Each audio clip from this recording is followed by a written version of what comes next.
Hey everyone, so I am asked all the time about my chicken coop.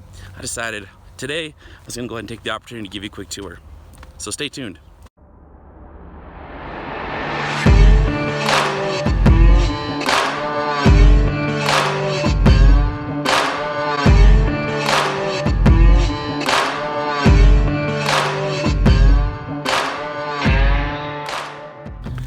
Alright, so I'm going to talk to you about this coop here, but first I want to give you a little bit of background. This is actually my third coop that I've built. My first one was about 10 years ago.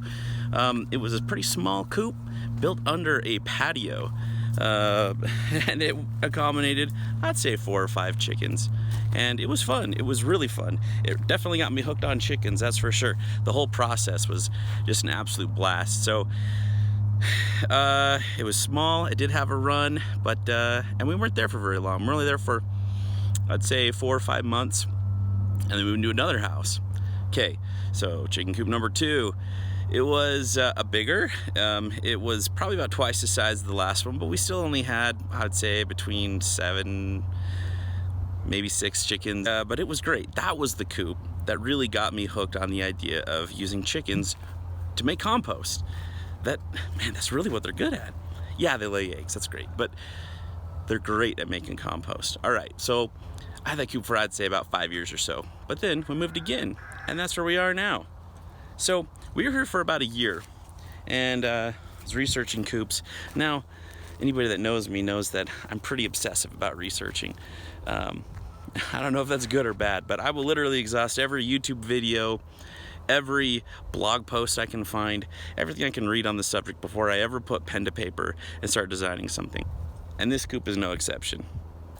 Alright, so long story short, I borrowed generously from a lot of different designs that I found out there, but the one I really liked the most was by a company called Coops. I believe that's the name of the company. And I liked their coops for really 2 reasons. One was they were beautiful. They were very, very attractive. And the other reason was they were designed around something called the deep litter or deep bedding method, which is designed to create compost and a lot of other benefits. I'll get into that here in just a sec, but that's what I did. So that's really what makes this coop so different from most of the other coops you're going to see out there. This coop was designed primarily to make compost. So here's the first thing you need to know. The deep bedding method is really designed around a basin, or 2 in my case. So this is the actual hen house. I'll show you inside here real quick. Mind the squeak. I'll show you around. Hey bird. Alright, so this is my 5x10 hen house.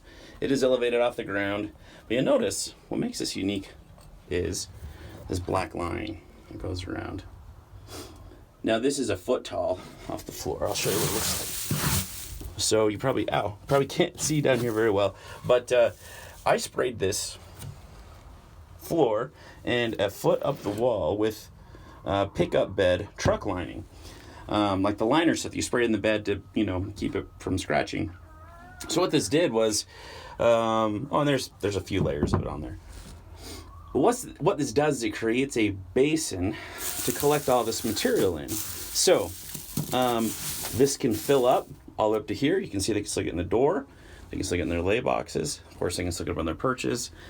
And this fills up with bedding material, which over time turns into compost. So you will also see here that the chicken run itself has, right now it's the height of 2 2x4s stacked on top of each other. But I designed this where I could continue to stack 2x4s and go up if I wanted, or I can go down. I'm probably going to do both over time. But this is also a basin. So this is catching a lot of stuff and turning it into compost. So how I do this is I start with a pretty substantial amount of what I call carbon bedding, okay? Now what do I mean by carbon bedding? Well, I mean any material that is carbon, organic carbon material. So material that was once alive and is now dead and brown and dry. So for example, wood chips or straw or even hay.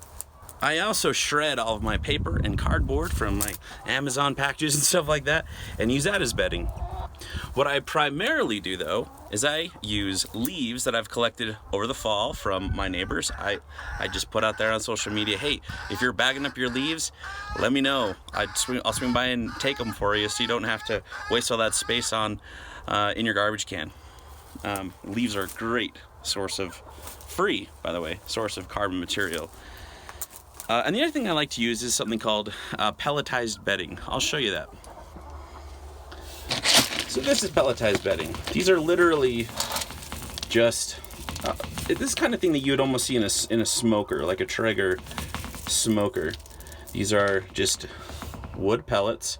These ones are pine, and they are just compressed. There's no binding materials or anything like that in this. They're literally just pine shavings.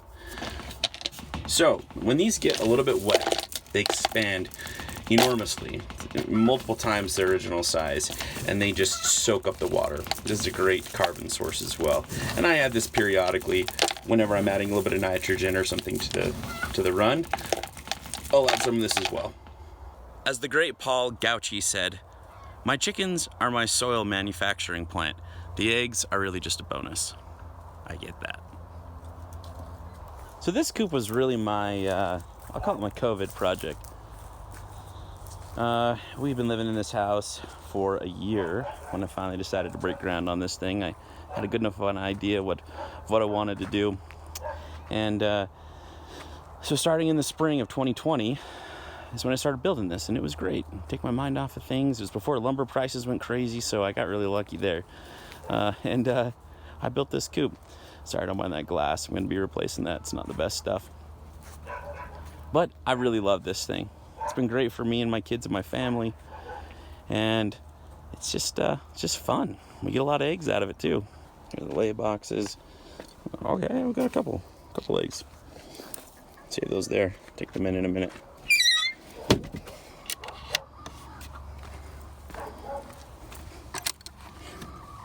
This is a work in progress. It's not very pretty yet. There's still a lot of surfaces that need to be painted and frankly redone. I'm going to redo these doors. I'm going to redo a lot of stuff, but it's all a process. I'm learning as I go. So I'll show you a couple of the unique features. Are somewhat unique. They're unique to the coops I see around in my neighborhood anyway. Where I live, everyone's on a 1 acre lot, so there's a lot of this sort of stuff going on. But I feel like my approach to things is usually unique, and there's been no exception to that in this neighborhood. So let me show you a few items. So you probably noticed this box. This is what I call an incorporation box. There's probably a more technical name for it than that. But what this is you see this is just a lid. When we have chicks and they're not quite big enough to fend off the bigger hens, but they're big enough to move out of the heat lamp in the garage, we put them in here. So what this does is it allows the bigger hens to start getting used to the presence of the smaller chickens and used to their smell. And then once they've been in here for a while, this is a door right here. So this welded wire door or hardware cloth is actually what that is. It just drops down, and the chickens can walk right in. So this is coming really handy. This is actually a little storage area. So our hen house doesn't extend all the way back. It comes back, well, so this coop is 10 by 15. So 10 feet this way, 15 feet from here to the end corner over here. So the hen house really only comes to about here. The rest of this backside is storage. So in here I keep my pelletized bedding, food, apple cider vinegar, and I'll show you some things I do with that in some other videos. But anyway, this is their storage. I'm going to build some shelves in here and make it a little more usable. Now the door I designed for this coop is a little unique.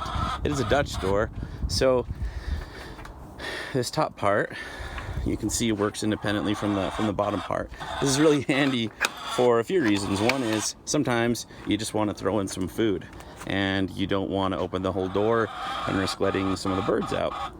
This way you don't have to do that. You can just pop open the top part, right? Throw in some food. They are still kept in by the bottom part being closed. Works really well. The other nice thing is when you're in here and you're working, you can open this top part, leave it open, and then you don't accidentally lock yourself in, which I've done before. It's not fun. You can just reach right over, open it up, and walk back out. So this is obviously our ladder going up to the hen house. You can see one of the ladies making a bunch of noise. That one's a little worse for wear. I'm not sure what's going on with her right now. You can see here, this is a roost. This is their outside roost. They love to hang out in this thing for some reason in the morning. They don't usually use it any other time of the day. But if I come out nice and bright and early in the morning, they're usually out here hanging out on this roost. They really like it first thing in the morning. This is their feeder. I'm sure I can get in there with the camera. But basically you can fill this whole thing up with a bag of feed, and it will feed them over the long run. Now my understanding is, and I don't know if this is entirely true, but if you use the pelletized feed, they won't overeat. I don't know how true that is. But I mostly use this only when we're going to be going on vacation or something like that. This is their water. This is a 5-gallon one. It's really messy right now. Let me empty some of that out. So, you notice I have a little kind of pile going on here. Now, one thing I'll mention, these chickens, they do a pretty good job of turning up the soil all by themselves. But I like to give them a little extra hand. And what I'll do is I'll come in here with a big pitchfork or rake, or sometimes a little transfer shovel, and I like to pile stuff up into this little mound right here, and they love just picking through it. And then I can take some of that water from the water when I'm cleaning it every morning, dump it on the pile. It keeps adding a little bit of moisture to the system.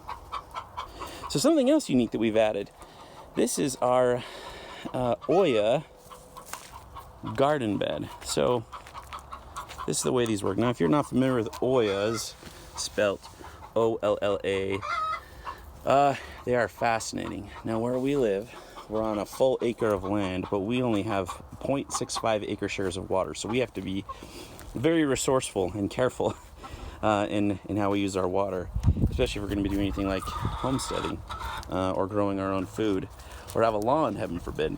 So you have to be very careful. Now Oyas are an ancient technology used by the Native Americans, and it's one of the most effective and efficient ways to keep water in the ground. I'm sure I'll do a video on these sometime in the future. But really the idea with this bed is that we are going to, as things become more established, we're going to grow herbs and other beneficial plants for the chickens.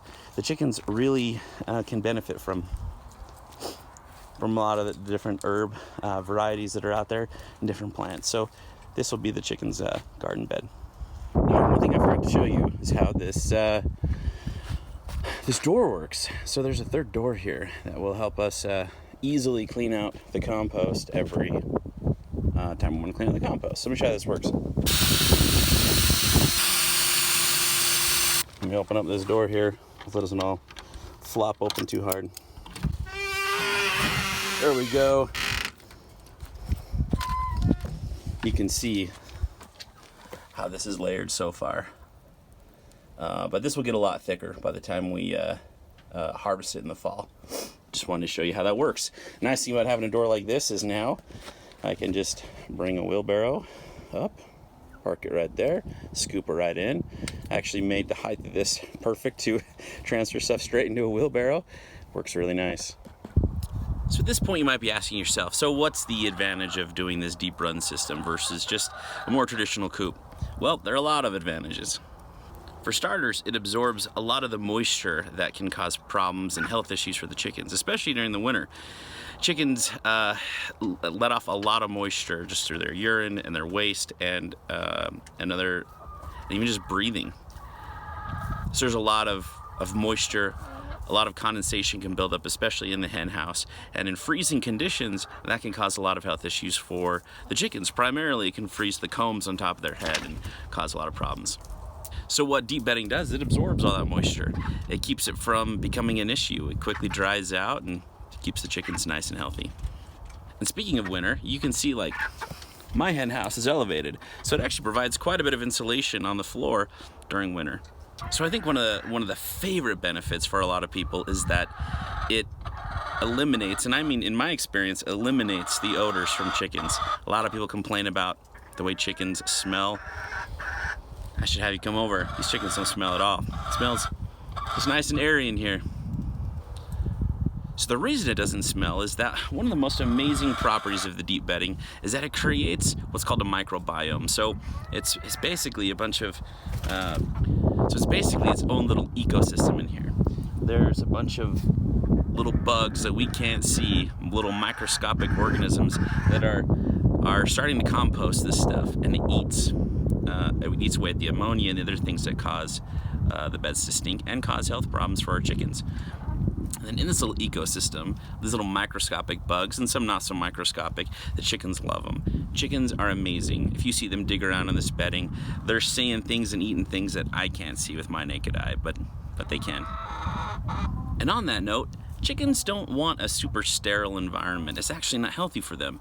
You want some of that microbiology taking place, and you want them eating a lot of that. It actually helps with their immune system and digestive systems. So another advantage that I hadn't really thought about until I started doing this was my perches are really high in my coop. This is the lowest one.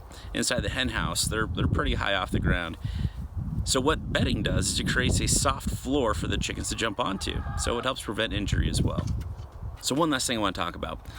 If you're looking at YouTube videos about the deep bedding method, you'll hear a lot of people say that it heats up, especially during the winter, and provides some warmth for the chickens. I don't know that that's true.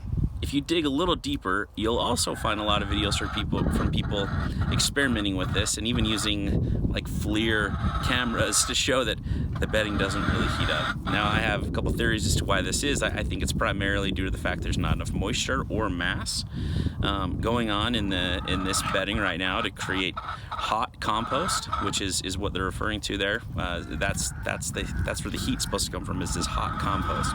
And I see why they'd think that. I've been hot composting for years, and I've had compost piles get up to 160 degrees Fahrenheit even during the winter. So I mean, it does make sense that would be the case, but we'll see. I plan on doing a lot of experimentation with that over this winter, and I will keep you posted. Ah yes, but on to my favorite benefit of them all, the compost. The compost in this system is great. If you dig down deep enough, you will find what you'd probably more traditionally think of as compost. Right now it's still in the process of breaking down. It's still pretty young, and it hasn't had any real moisture added to it yet. So here's something to keep in mind. This is really just the start of your compost. You probably don't want to put this stuff directly onto a garden bed. At least not if you're doing it the way I do this, okay? So one thing that I do that might be a little unique to a lot of composters out there is I use weeds. I have a lot of weeds around my property. The chickens love to eat them. I use it as a way to subsidize their food and add more organic matter to my compost.